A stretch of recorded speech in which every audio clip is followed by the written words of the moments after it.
Welcome everyone to Black Man Speak. I'm your co-host, the extraordinary author, DJ Stewart. And I'm your co-host, TD3. It is Wednesday, July the 2nd, 2025. Welcome to July, folks. And if it is Wednesday night, It's certainly Black Man Speak. So let's give a shout out to Count Basie for our music, to Forest Films in our own studio for subsidizing our virtual studio. And if you haven't already, hit that like button, subscribe, and leave a comment. We take comments and suggestions for news stories. And if you're here watching the show live, invite a friend, neighbor, co-worker, lover, family member, so you guys will have something interesting to talk about for the rest of the week. or as El Haj Malik El Shabazz would say, welcome friends and enemies. Okay. All right, folks, let's go ahead and get the ball rolling. We got a jam-packed show tonight, as we always do every Wednesday. We want to thank you for joining us. Get on that chat line and make sure we make it a rock'em sock'em robot night. We are going to start with a few condolences of folks who have become ancestors. For those of you who have been in the music world for a while, you may know this face that we are having to say goodbye to. The Walter C. Scott Jr., who was a singer and co-founder of the award-winning R&B group The Whispers, became an ancestor on June 26th at the age of 81. He had been fighting a 6-month-long battle with cancer. Scott and The Whispers were most known for the award-winning tracks such as The Beat Goes On, Rock Steady, and It's a Love Thing, one of my favorites. Born in Fort Worth, Texas. Did not know he was born in the Dallas area in 1944. Walter Scott moved to Los Angeles with his identical twin brother, Wallace Scott, to form The Whispers in 1963 with Nicholas Caldwell, Marcus Hudson, and Gordy Harmon. He was drafted to serve in the Vietnam War, but returned to The Whispers in 1969. Thank you for your service. And The Whispers earned 15 top 10 R&B singles and 2 of the 8 top 10 R&B albums, in addition to landing 5 gold and 2 platinum albums. So our condolences as we honor one of the greatest voices, Jimmy. No, they were good. They were great. The Whispers was smooth. They were Yes, smooth. they were. So I still jam their music. One of my favorite bands. It's hard to see them go, and really more important than that. I mean, I said this before, and I said the same thing to my wife just a few days ago when she actually alerted me about his passing. It just seemed like our greats just keep. I mean, it's just part of the aging process, Tom. correct. The greats keep passing, but what's sad for me is that the greats are not being replaced by anything or anybody who can match their quality of style and music and just their performances. So it's really sad that our generation grew up with so much greatness and we didn't realize it. That one day we may look up, Tom, and they're just no great actors, no great dancers or entertainers, music, sports professionals. That currently what we have now, which doesn't compare to past generation, may be as good as it gets now for our younger generation. And they may never know if you don't go back and revisit. This is why you have to go back and hold on to your heritage, Tom. I would say 90% of my music, my MP3s, are from the 60s and 70s. The old Motown song, the Drifters, the Supremes, the Temps. I mean, Otis. I have Otis Marvin Gaye. I have all that music. I hold on to it. I mean, it's great music. My dad once told me that once that music started making sense to you, you can understand it, that's when you know you're grown. That's when you know you're mature. So if you're a young person, go back and don't let that legacy just slide away from you. Go back and revisit that music. Watch the old movies, and you'll be surprised how the music and the will talk to you. You bring up some very interesting points, Jimmy, and I would suffice it to say that there probably are some great voices out there. However, there are great voices out there. We don't hear those great voices because, quite frankly, I think that what is being produced by the music industry now, unlike when we were growing up, unlike when our parents was growing up. It's very little talent. It's really all about making money. And, as a result, I think some of those great voices out there, which there are a few out there, just are not being elevated. They're not being highlighted, at least not in our musical genres, in our communities. Well, they don't have the content. When we The were coming up, content not the Jimmy, if you could not sing, you did not get on the radio. Now, right. practically nobody on the radio can sing. Well, and plus, Tom, the lyrics themselves to me don't make sense today. Whereas the content back then, I mean, what people sung about, they sung about real life. Aretha Franklin, Al Green. I mean, they were singing about things that were going on. You can learn about that era just from listening to the music, the attitudes of people. It seemed like now it's just about bling and about sex and about what I have. It's about junk. I mean, none of the music has a message to it. I would agree, and I believe, in my opinion, that is actually by design, by the music industry, because they have no desire or no interest, as you have mentioned on several occasions, to bring culture, to bring vision, and to bring light to the best of our community. Only the trash. And so what they do is they will reverberate the worst, the most catastrophic content as possible to our community, not just evidenced by what we see on the radio, but also what is evidenced by what we see on social media and mass media on the television and the movies. Of course, the very first film made, what was it about? Back in the 1920s. And so I don't know that it has been much different since then, but I will say that during our era when we were coming up, and I think when our parents were coming up, we had some of the best voices out there, and I'm sure they're still out there, but I'm sure the music business is not interested in elevating and promoting pure talent. They're just committed to making the money to the demise of our community, because when you look at a lot of the content that's out there, it is not very constructive for our community. It's very destructive. Right, that's true, Tom. All right, we'd like to acknowledge your cousin Audrey K, who is on the chat line. I want to welcome her to the chat line, one of our loyal followers. If you have not jumped on the chat line, make sure that you log in and get on the chat line. And we'd like to hear some of your favorite voices, some of your favorite musicians of all time, and we'll make sure that we shout them out. All right, let's go ahead and go to our next acknowledgement, Jimmy. Another great in the world of sports, but you would have had to have been around probably to know this face, Jimmy, the great Dave Parker, a longtime Pittsburgh Pirate right fielder who stepped I remember Dave Parker. Yeah, the massive shoes of baseball legend Roberto Clemente, after his tragic death in 1972, became an ancestor on June the 28th, just a few days ago, at the age of 74, following a long battle with Parkinson's disease.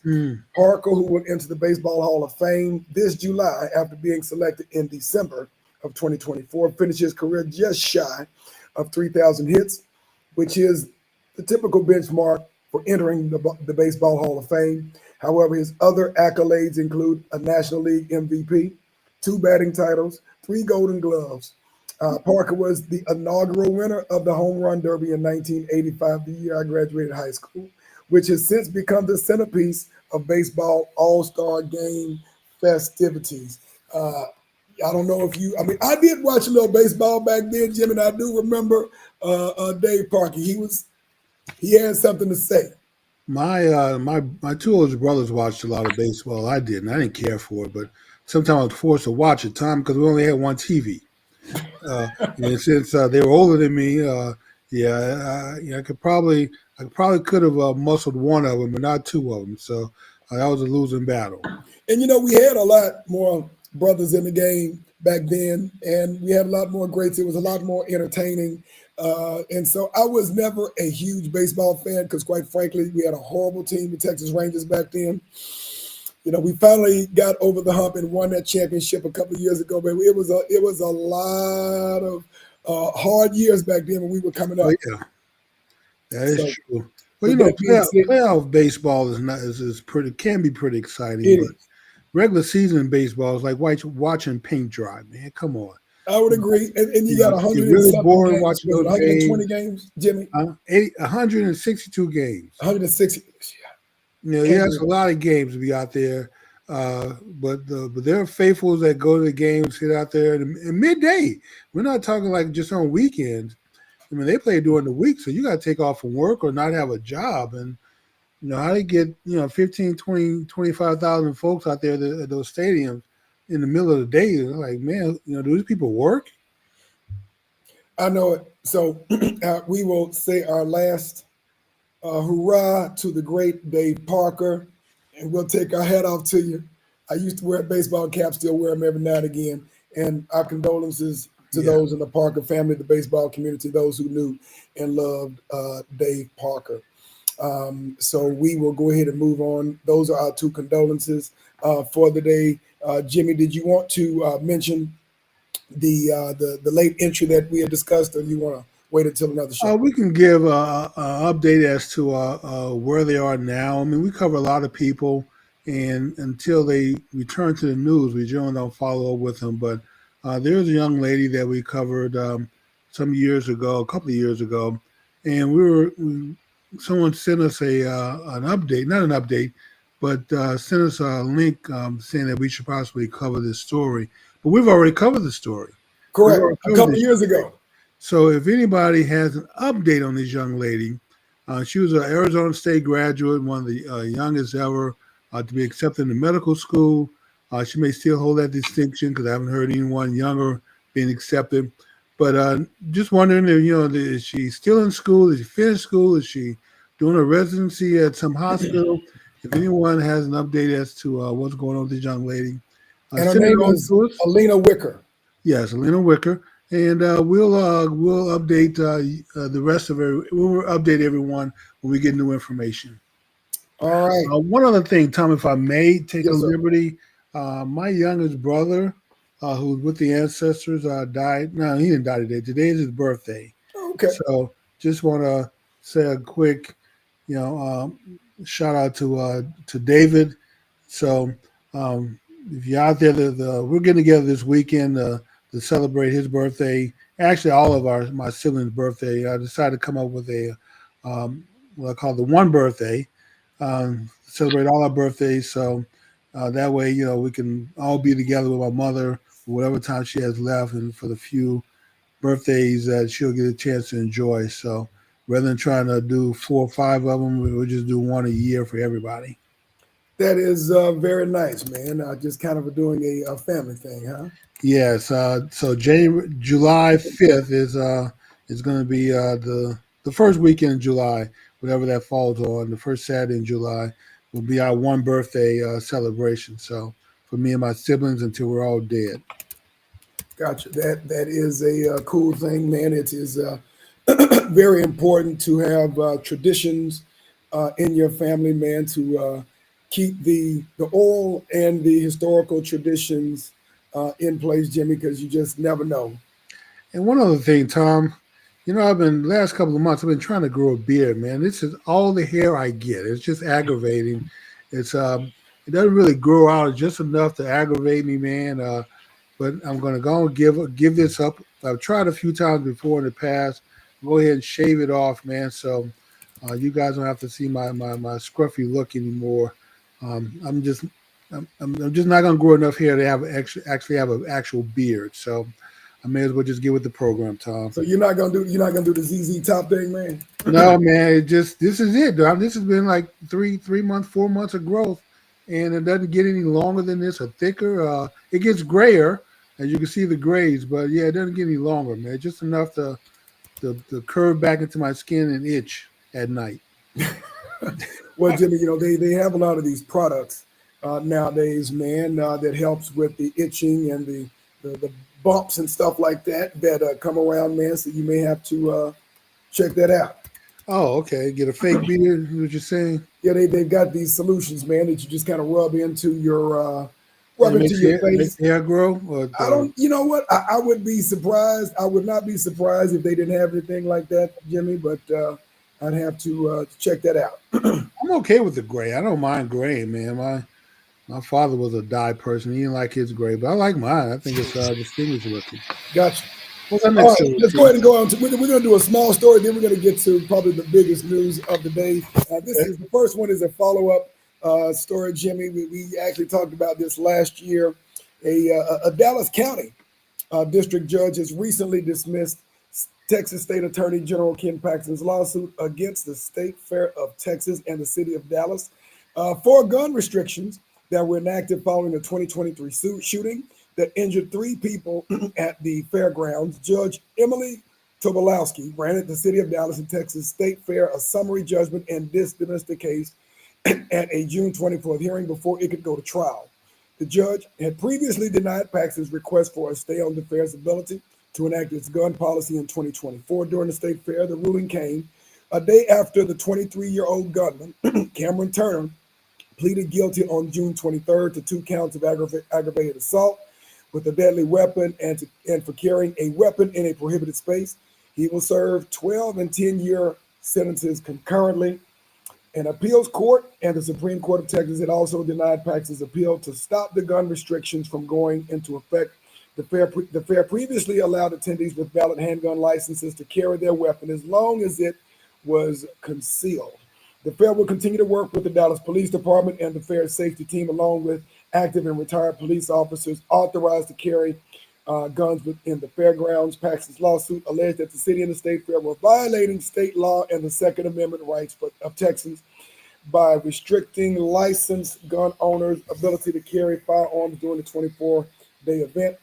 The court's ruling comes after the state legislature considered Senate Bill 1065, which targeted the state fair's ability to enact gun restrictions as it contracted with the government. So it looks like it's gone away, Ken, and they will be able to maintain their restrictions on carrying firearms into the state fair for this year. So for folks who go to the Texas State Fair, some of you may feel a little bit safer and some of you may feel a little bit less Well, safe. actually, we were probably all a lot less safe now because law-abiding citizens are the only ones who are going to follow the law, Tom. The criminals don't follow the law. They don't care about a handgun restriction, concealed, not concealed. They want to bring a weapon onto the fair, they will. The Right. only people who are going to be unarmed are the folks who follow the law. Of course. Who decide to follow the law and do what it says.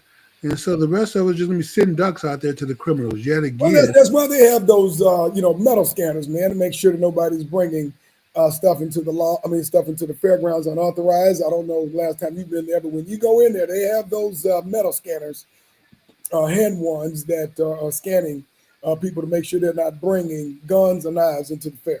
Then how do we get a shooter on the fairground then? That in 2023, I don't know how that happened. But I'm pretty sure that they will they'll be bolstering up their security.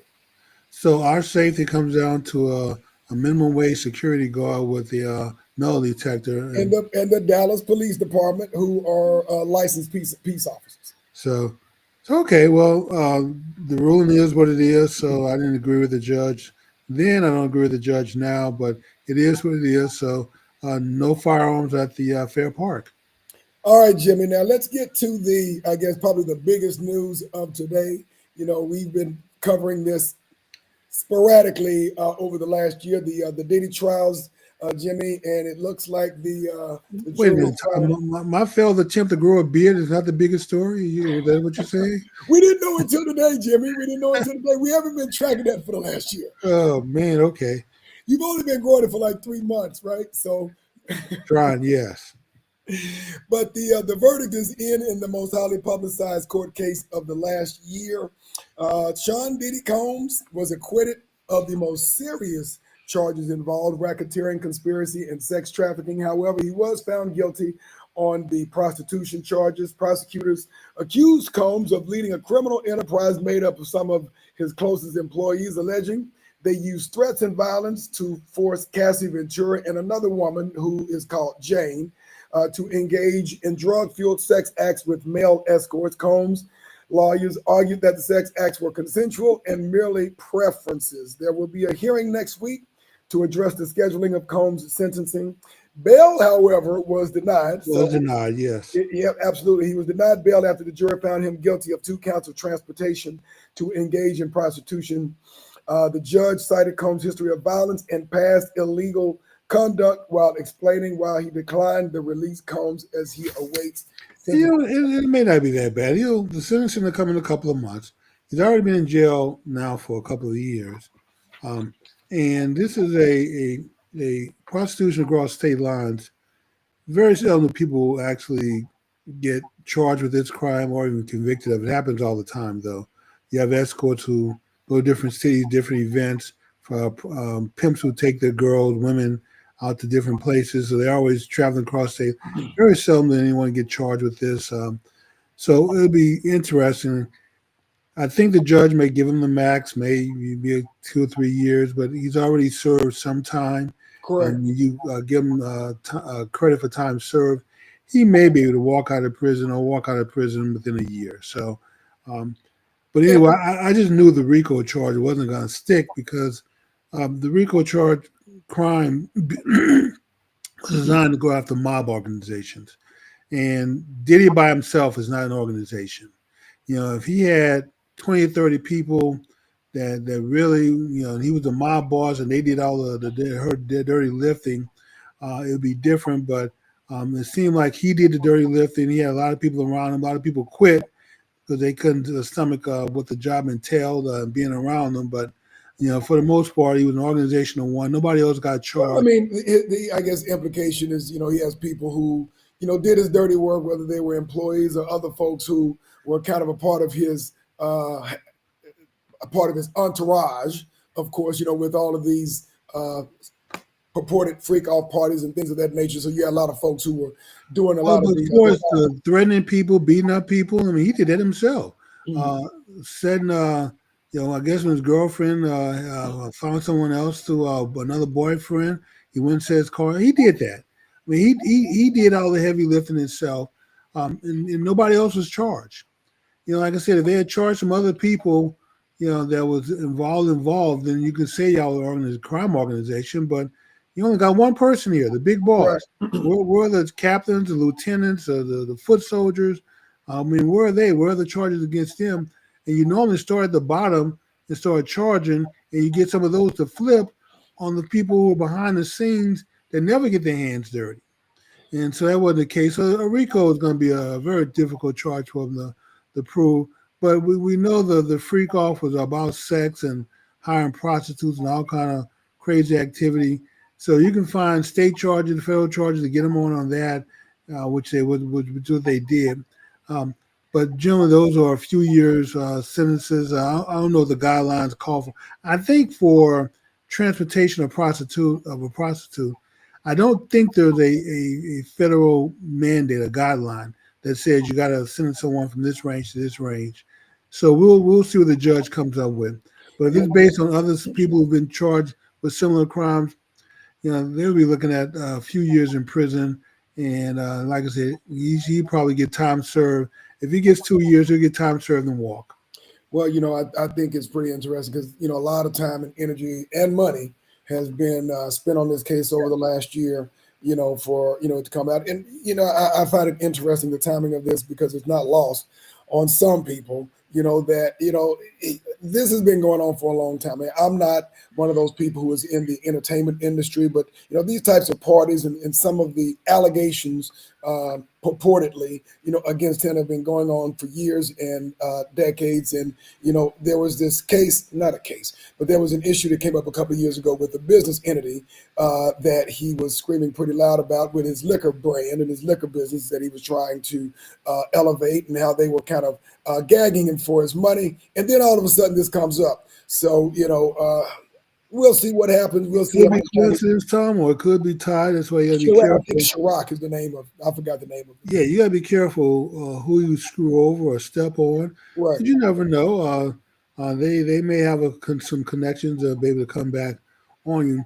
Hey, the big question is, let's say he gets out of jail, he's able to walk after sentencing, or he gets out of jail next year. Mm-hmm.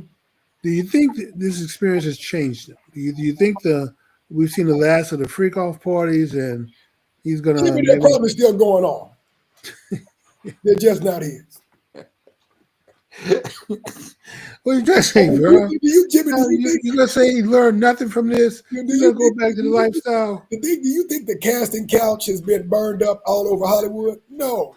Oh boy, you're probably right, man. This That's is, sad. unfortunately business as usual, and you can't think that he's the only person who's doing He's this. not. No. Obviously, when you consider him to be high profile, he happens to be black. This is going to happen, unfortunately, to certain folks. I mean, we've seen it with. He's just the latest. Of course, people like Bill Cosby. They went back 40 some odd years on Bill Hmm. Cosby to put him in jail. Of course, they had to take. It's just very curious to me how certain high profile people, once they reach a certain level and they start thinking that, I'm on par with everyone else, somebody's got to knock them down at least a couple of pegs. And who knows? Tom, you know what? I was with Bill up till about the 20th person, woman. Uh, I was like, they're just picking on the man and coming after him. Um, but it just more women just kept coming out.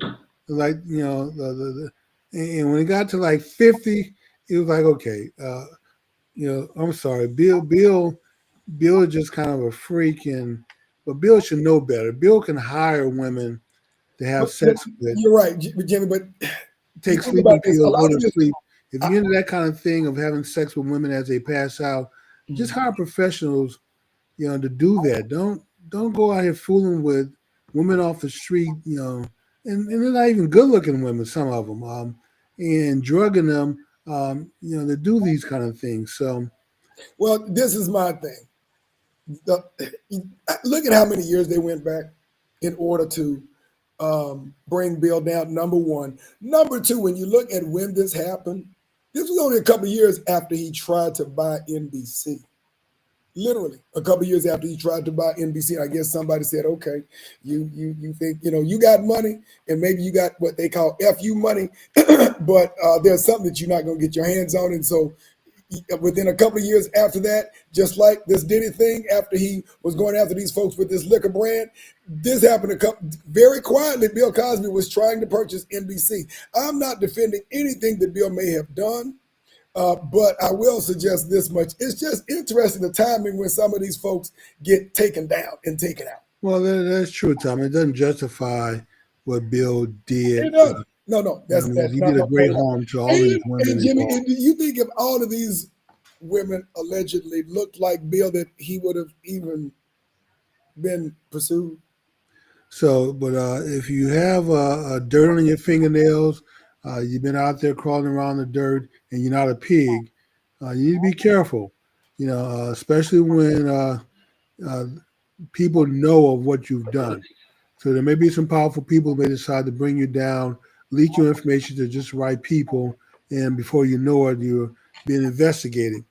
And Bill almost had this covered up. I think with the gym teacher, they had a settlement. And that's the thing. He had a settlement with a lot of women. So this freakiness of his cost him millions. Yeah, hundreds of millions. he could have spent a lot less money hiring professionals to take the day rate drug, fall asleep, and have sex with, just leave the money on the counter, as opposed to all these settlements with these other women. So not and they would have kept their mouth quiet. As long as you call them back, they're looking for the repeat business. But yeah, when you're doing these kind of things, you got other people involved and people kind of know of, and people are whispering, and you're trying to make big moves like buying NBC.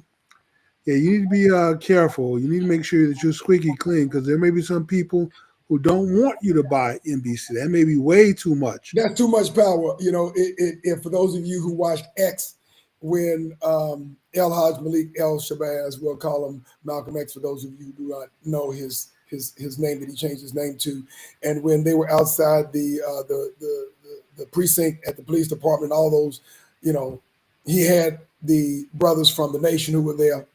I don't know if they were the Fruit at that point in time, but the Nation, they were all organized. They were in line. Yeah, they were And in line, when he lined up. told them to go, he went, and then all the people left too. And that police officer said, "That's too much power for one man to have." Yep. What do you think happens to Diddy, Jimmy? I'm sorry. What do you think happens to Diddy Um, moving forward? I think Diddy should quietly sing it to the background. Maybe not being so involved with his business, turn it over to someone.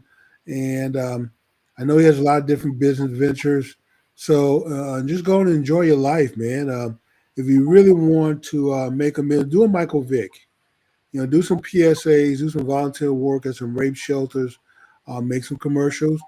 Yeah, basically saying that, hey, my lifestyle was wrong. I'm a big person. Carol always fuss at me because she's like, oh, you just being naive. But the American public, Tom, will forgive you if you simply apologize. Admit No, they what you won't. did. There are some people who steal with everything that Michael Vick has done in order to. And who do you know in history who's ever really done any real time for dogfighting, Jimmy? There I are know. people out there who steal or hate, have But, all but, this. he, but he was able to come back into the league, change his image up. So a lot of people accepted his forgiveness. I mean, it's an apology. He fell on the sword. Go ahead and apologize for what you've done. Humble yourself. I ask, and then try to make amends, and then let the chips fall where they fall. I mean, some people, will always consider Bill Cosby a rapist. There can be some that are going to say, you know what, he asked for forgiveness, he made amends, he served his time. I think his conviction, excuse me, his conviction was eventually overturned. So it's like officially he wasn't even charged now as far as on the books. Um, but they may appreciate the good things, especially if he's trying to do good now. Let that be your legacy that people remember. So for Diddy, I would advise him if I was his public affairs person, I would advise him to do the same thing. Man, go low for a little while, go do some volunteer work at some rape shelters, go to some women's shelters, do some work, serve food, make some donations, do some PSAs advising women to protect themselves and be careful and to look out for guys like me, with money and glamour and fame, because these things can happen to you. I mean, you always protect yourself. So I become part of the solution. And then, anytime somebody put a camera and a mic in your face, start off by saying, I've done some horrible things that I'm ashamed of, and I apologize to everyone that got caught up in my web. I'm trying to become a different person, and I don't plan on ever doing it again. So I've learned a few things. I've grown up a little bit, and I like to become part of the solution and not the problem. If he started doing that and saying that every day, every time he gets a camera, there's a lot of people want to interview him. So go on those interviews. Don't run from him. And just go ahead and fess up and apologize. And like I said, become part of the solution. You will win over some haters. There are going to be some that will always hate you. There'll be a lot of Me Too folks and feminists out there who will all, once a rapist, always a rapist. But somehow folks still love Bill Clinton. And Bill Clinton did some, not as frequent of act, but he got some people who has some who charged him with rape also, and taking advantage of them, and Bill Clinton's love. So finally, I think if Bill Clinton can find redemption and forgiveness from America, Diddy can. And if you don't have the right people around you to help you with this, give me a call, man. Let me be your public affairs person and consultant, and I'll help you get through this in 2 years. Yeah, lay low, get out the country. Get Be out the quiet. country, Tom. Get out the country. People gonna think you're taking the freak show on international. Get out Hey, the country. there are some countries who would have no problem with that, Jimmy. There are some countries that would have no problem with that. Yeah, I'm not gonna advise you to run anywhere. You're gonna stay here. You're gonna take your medicine, Diddy, and do the right thing. That's my advice to you, man. If you Yeah, need someone, he go and say, you know what, you're not gonna have me to, kick around anymore and get out the country. oh boy. Okay. All right, we'll see what happens. And of course, we'll be back with an update once the sentencing occurs. It'll be interesting to see what does happen after that. Again, I think the defense definitely feels that, considering the implications of what could have happened, this was definitely a win for them. And there are a lot of folks throwing rocks at the prosecution who were pissed off because there were a lot of people who did want to see him go down. Yes, So that would be true, Tom. What's the next story? We're gonna move on to sports, or do we have? we have a couple of other interesting articles that I thought were worth What mentioning do we before have? we got to sports.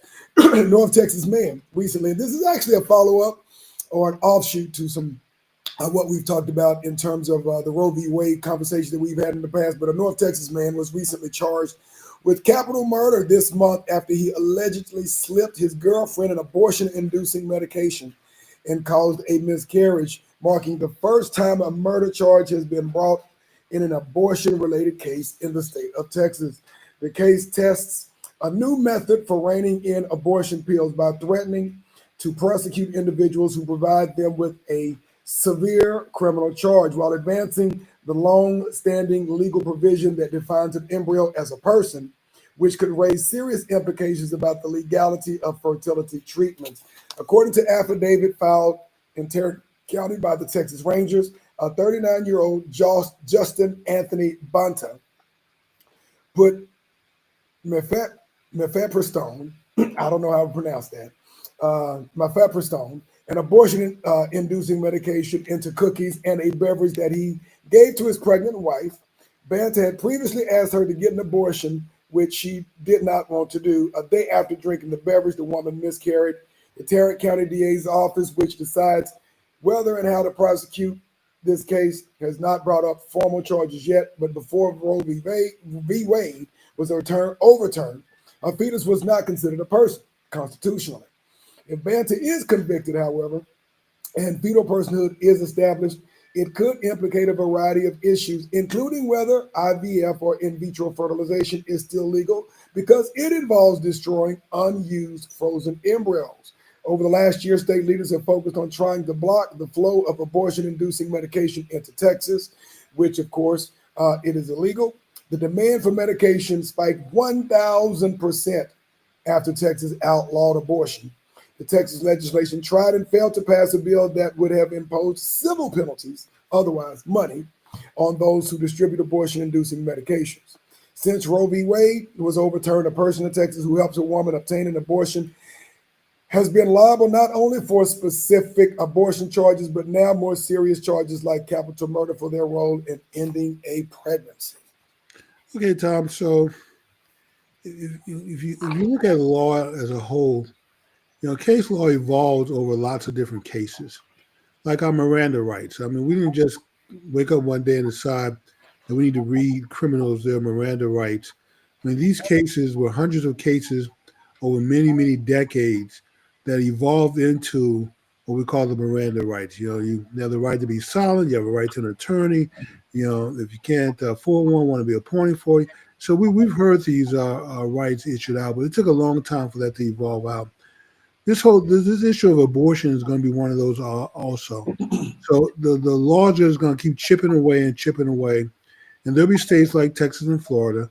So in Florida, if you were to injure a woman who's pregnant and her child, fetuses, embryos, you can call them whatever you want, if they die or you cause a miscarriage, then you could be charged with murder in Florida. So there are several cases where this has happened with car accidents with pregnant women, or women who've taken drugs and drank alcohol and were very abusive to their bodies while pregnant, found themselves charged with manslaughter or murder if they could prove it. This particular case, Tom, he intentionally drugged this woman with the goal of causing a miscarriage. So if, let's just say for argument's sake, if life starts at conception, which it does, it may not be intelligent life, it may not even be human life, because at conception, it's very difficult to tell the difference between cells that are dividing of a fruit fly and a human embryo. You have to be very good to be able to look at that slide and tell the difference. So early on, I think that's why we have some tolerance for abortions early on in the process. But I've always been a heartbeat person, that if you can take a sonogram and you get a heartbeat, that's the end of the discussion for me. I don't want to talk anymore. At that point, you're looking at human life, not just cells that are dividing. So I don't know what stage of pregnancy she was in when she had the miscarriage. It didn't state. What stage? It did not state. It did not state. Okay. It was obviously enough for her to detect, but it doesn't say how many trimesters. But Oklahoma has a heartbeat law. Indiana has a heartbeat law. Texas, I think, has a heartbeat law.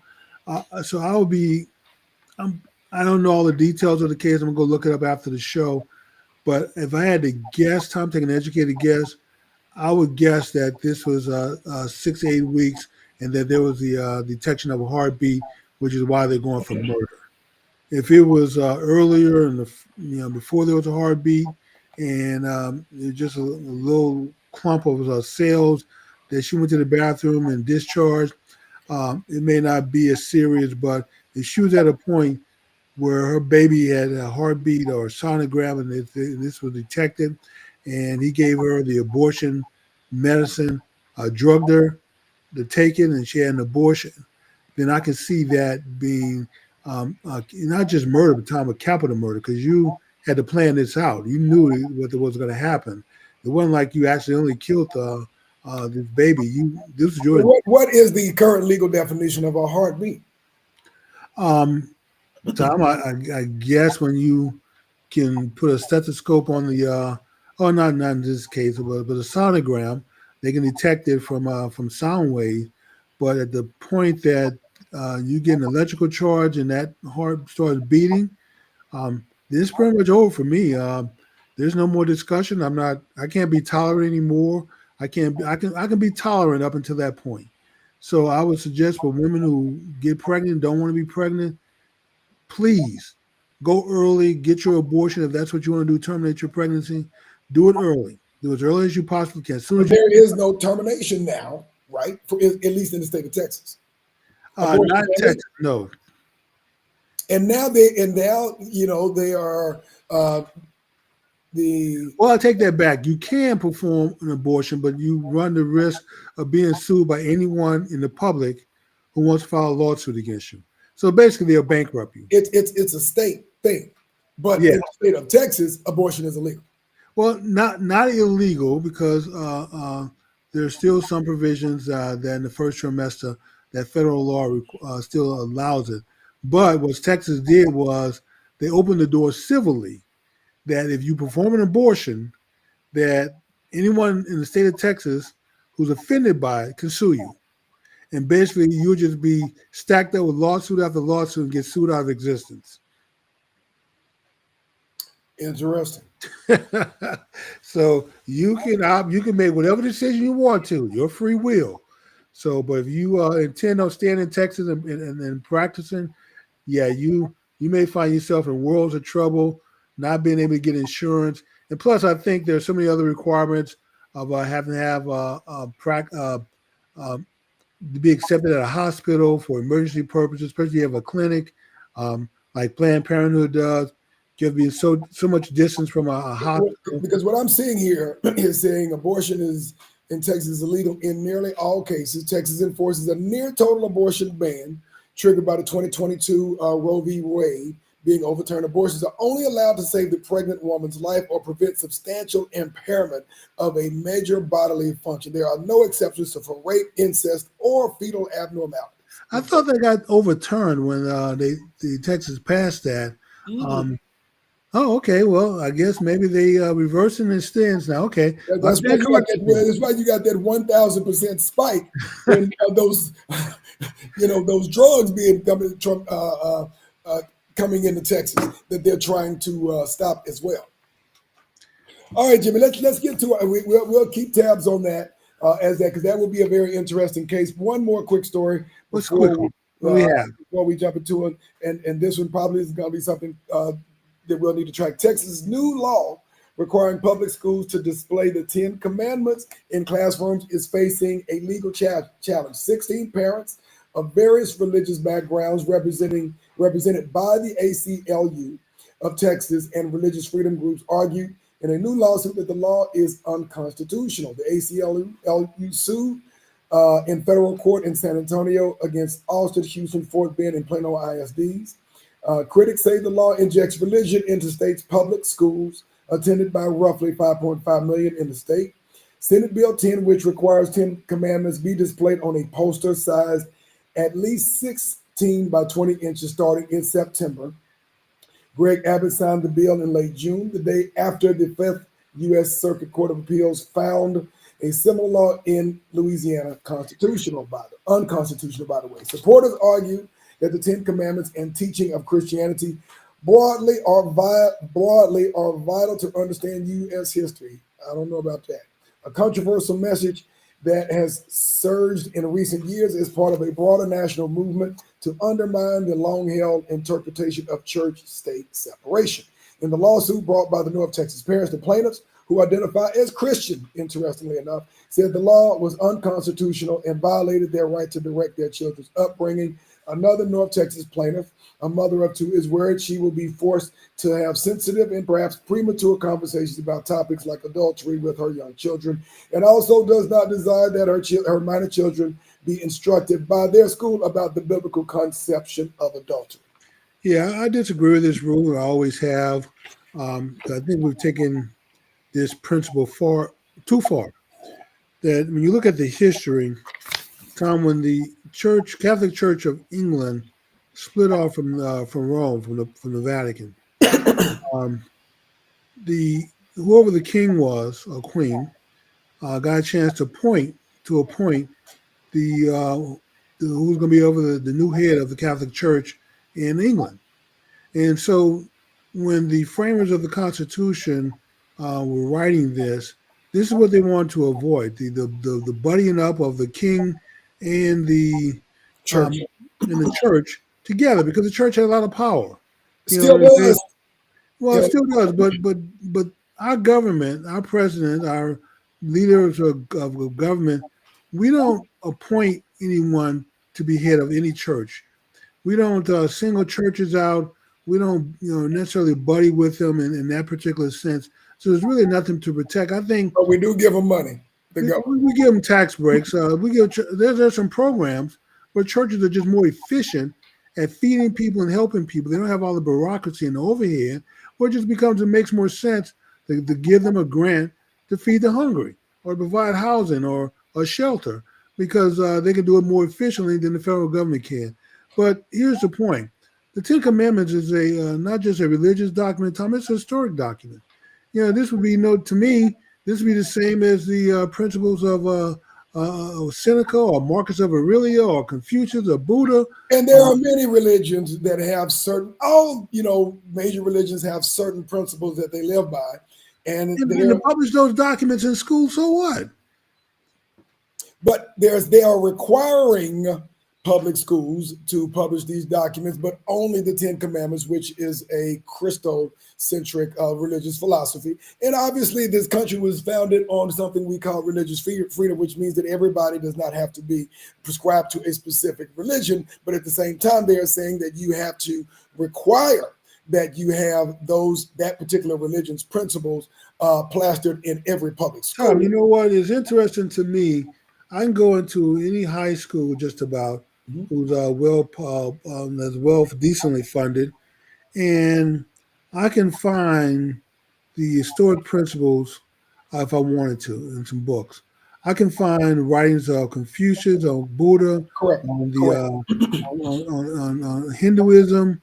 I can find books there that outline these principles. Correct. I can even find books on gay sex that are in public schools, libraries, but somehow to put a Bible into a school or to put the Ten Commandments in a school now becomes a challenge. No, it's not a challenge. And what I'm saying is there's a difference between having these religious books of all sorts available in public schools and requiring that they be posted. I mean, why not do all religious? We require the gay and lesbian books now in public schools. They're still fighting to get these books off bookshelves. The Supreme Court just ruled that parents have the right. You're talking about in the classrooms, isn't it? Okay, well, even in the classroom, I'm saying I don't think they don't require that stuff in the classroom. Maybe not. So if they want to open the door to put other texts up, historic texts in the classroom, I'll be for that also. If there's some Muslims out there that want some teachings of Muhammad posted in the classroom, go for it. If you Hindu or Buddhist, or you Stoic, or you follow the Dalai Lama, I mean, whatever your beliefs are, there's nothing wrong with posting up some historic documents. with principles that basically are trying to tell people to be good and do Exactly. right. In principle, there's nothing wrong with that. You know, and so opening the door up to other documents, I wouldn't have a problem with that. But Jimmy, are you certainly, talking about requiring singling out the Ten Commandments, to me, I do have a problem with. Gotcha. All right, Jimmy, we are about 10 minutes until. We will definitely keep track of this story and how it turns out. We have about 10 minutes left to talk about sports, which is. How about those Cowboys? We're going to win a playoff game this year. In fact, we may even win two playoff games this year and go to the NFC Championship game. I'm making my predictions early, Tom. Okay. Well, I can predict that they're not going to the NFC Championship. That is my prediction. What? Tom, you going against the Cowboys? Yes. Okay. I have no confidence whatsoever. Again, I've been singing this song for a long time. Cowboys have never had a talent problem. Tom, you know what? Sometimes a broken clock is correct twice a day. And this may be Jerry Jones' second iteration of some dumb luck. You know, getting Jimmy Johnson to come coach the Cowboys was not. He didn't think that through in the sense of that he could stack up a resume for Jimmy Johnson outside of winning a national championship, developing some good football programs at Arkansas State and Miami. Still, he was a college coach, and it made no sense whatsoever to hire him at the professional level to be a head coach. Some assistant coach would be different. And this Schottenheimer coach may be the second time the time is run around. Where is his credibility as a successful NFL coach? He has none, Tom. He's like Jimmy at a college level. He has none, Tom. He served under Seattle's head coach up in Seattle. Of course, he was offensive coordinator here. We didn't even know it. We didn't even know that he was the offensive coordinator for the Cowboys for the last 2 years. Well, we know Puffy Duff called the plays, Tom. He didn't really call. He wasn't really a true offensive coordinator. But here's the thing, Tom. The people who follow the Cowboys, who write about the Cowboys, who report on the Cowboys, I haven't heard them be excited about OTAs, training, boot camp. Cowboys fans are excited every year. The fans are because we don't know any better, Tom. But the people who know better, the people who really follow the Cowboys in depth, I haven't heard them be excited about the Cowboys in a long time. And they are excited about what they're seeing, the atmosphere, the culture, the offensive line. They're saying is rebuild. We finally got some run stop on the defensive line. O'Shawn and Maisie Smith are coming back. Draft. We got 3 draft picks. Out of our draft pick, we got 3 starters, Tom. 3. And we got 2 more that are going to contribute. So we got 5 players, 3 starters out of our draft. And if that holds, where are those players? What positions? The offensive line. Okay. No brainer there. They need help. They have an aged offensive line. No brainer there. Yes, a defensive tackle and a cornerback. They need help there because we got edge rushers. What we don't have is anything on the inside. Yes, and then we have what's his name? Obashan, who's hurt. Interesting rusher and linebacker. He'll be back. Maisie Smith, who was injured, will be back. Plus, some late picks. I think we got either a nose tackle or defensive tackle type who will get playing time. He may not start, but he will. They say he's quick. And on top of that, Tom, another player that will get playing time, who they're saying is just as fast as Micah, just as tenacious, just as hard hitting. I don't know his name. Is he a rookie? He's a rookie. A late draft pick, a steal, but he is so far has shown that he may back up Micah. So I don't think he may replace him, but because of the size, Micah is not really big slime. He's just fast and quick. But to have 2 of those to back each other up and rotate is not a bad thing because, Micah gets winded sometimes. Teams double team them and triple team them, or they chip them with a running back as he's rushing. So they have another Micah that you can bring in, and maybe he's not 100% of Micah, but Tom, if he's 90%, 85%, I'll take it. I will take 85% of Micah because right now we have 0% of Micah when he goes out of the game. I will say this much.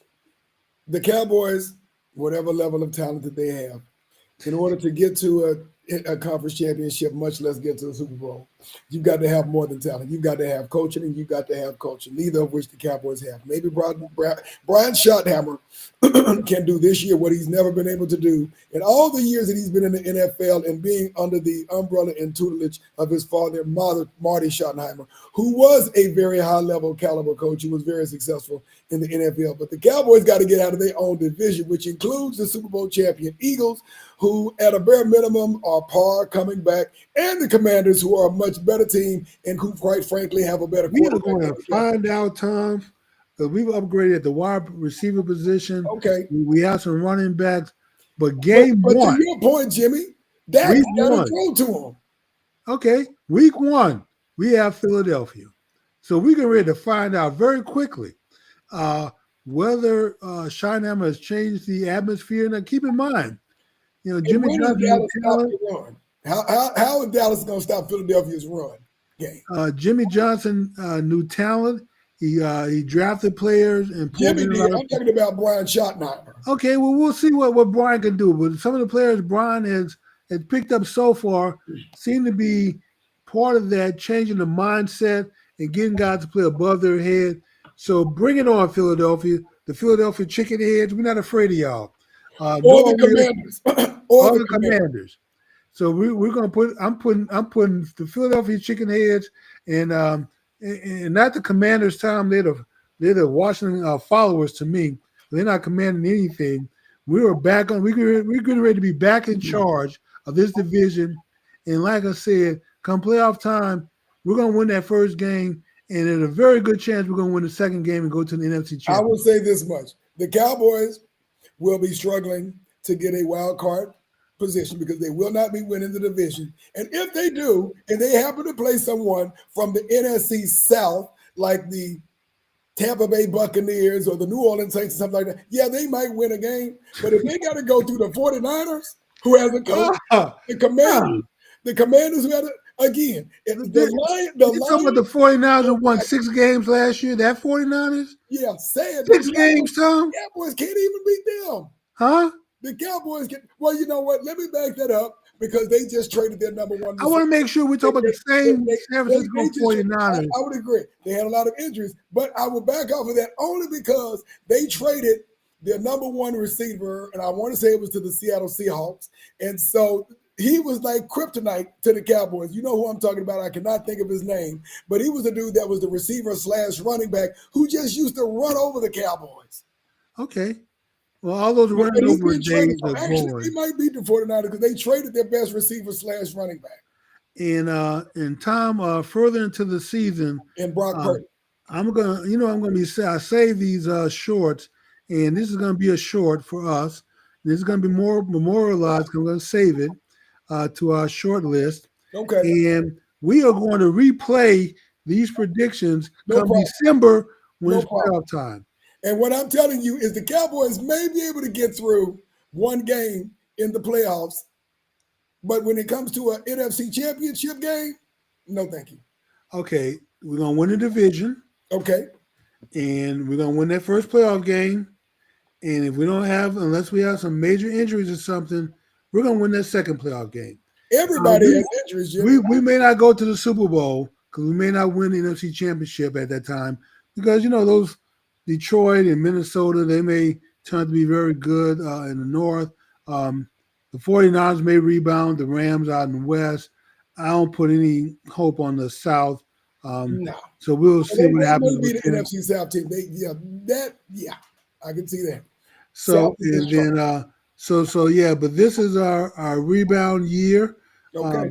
And like I said, it's been 30 years, Tom. 1995 was the last time we went to a Super Bowl. It'll be 31 after this year. So in 30 years, our clock is to a Super Bowl. That's a day for us. 30 years ended up being a football day for us. And like I said, I know we have a broken clock, but that broken clock is correct twice a day. All So right. Jerry may have accidentally stumbled on the one person who on paper doesn't make sense that can turn this thing around, just like Jimmy Johnson didn't make sense, but he turned things around and got. Oh, Jimmy made a lot of sense. Jimmy had a pedigree when he came to the Cowboys. Jimmy had a Yeah, championship. college pedigree, Tom. I understand, but you know what?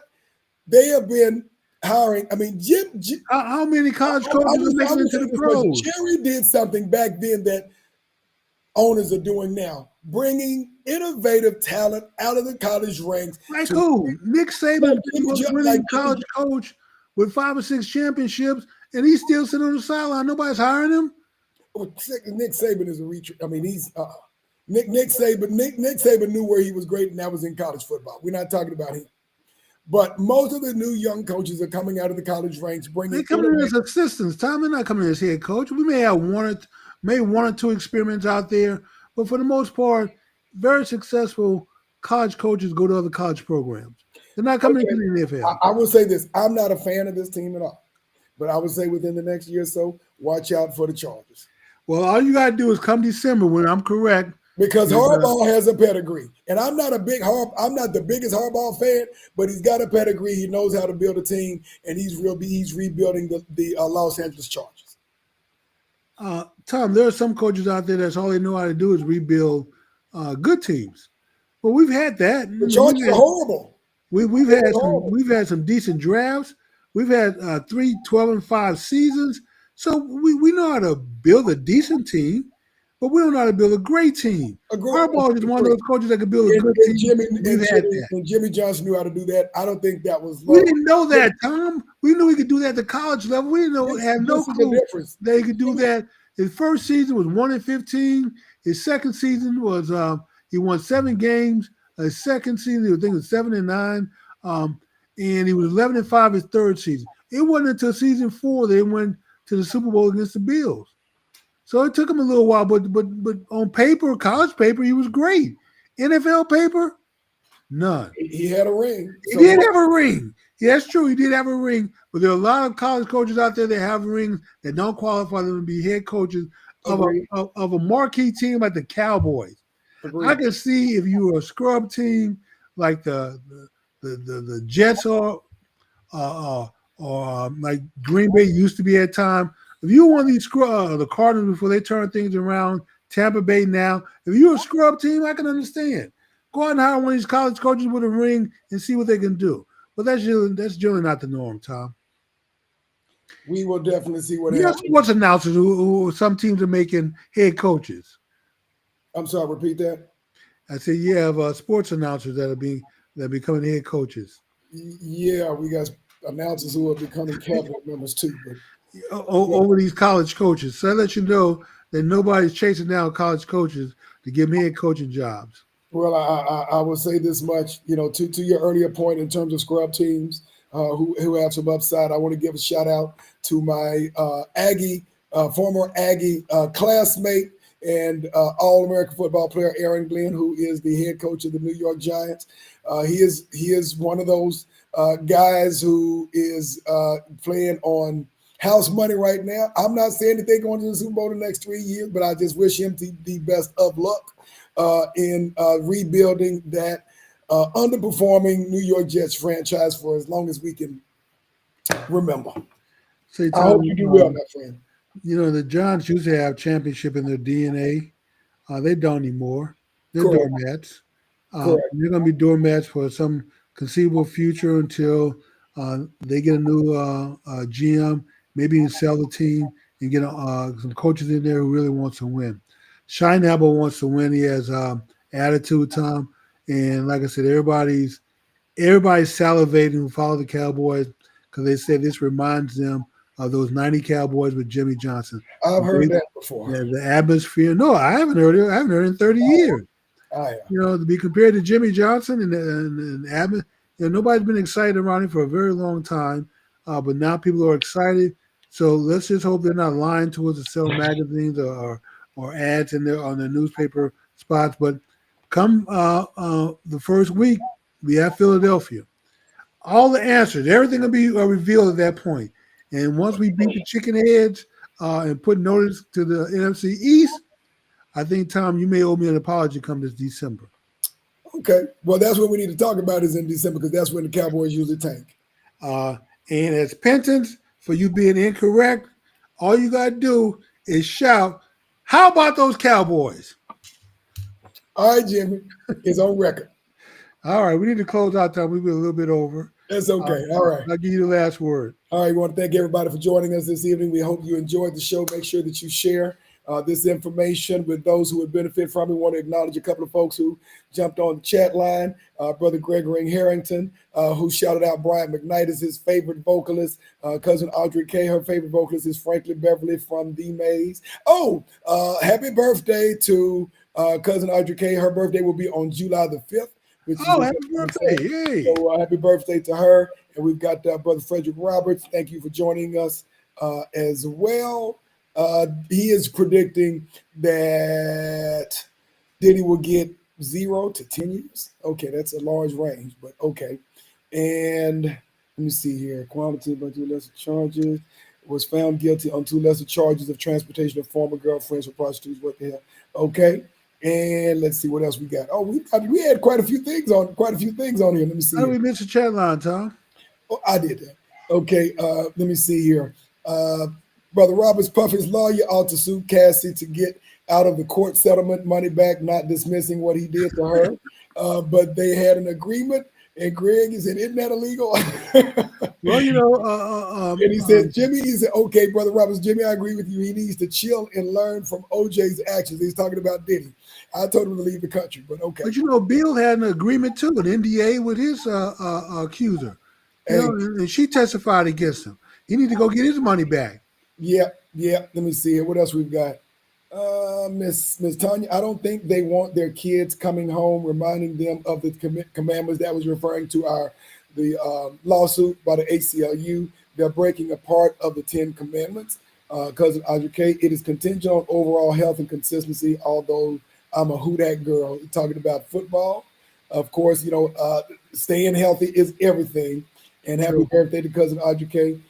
Harrington. I know that Saints don't have a chance of winning 5 games. I'll be coming 8 already. Gotcha. And our statement of the day, when we were talking about what Diddy should do, and you said he should do the right thing, Uncle Asar, our good friend, says there is no right thing in this country except not getting caught. Come on, Uncle Asar. Come on, man. That's not true. All right, folks, we want to thank you for your comments. We want to thank you for contributing to our show.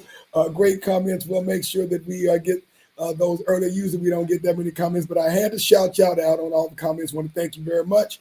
And have a great weekend, Jimmy, because, of course, if it's Wednesday night, it's certainly Black Man Speak. Good night, everyone.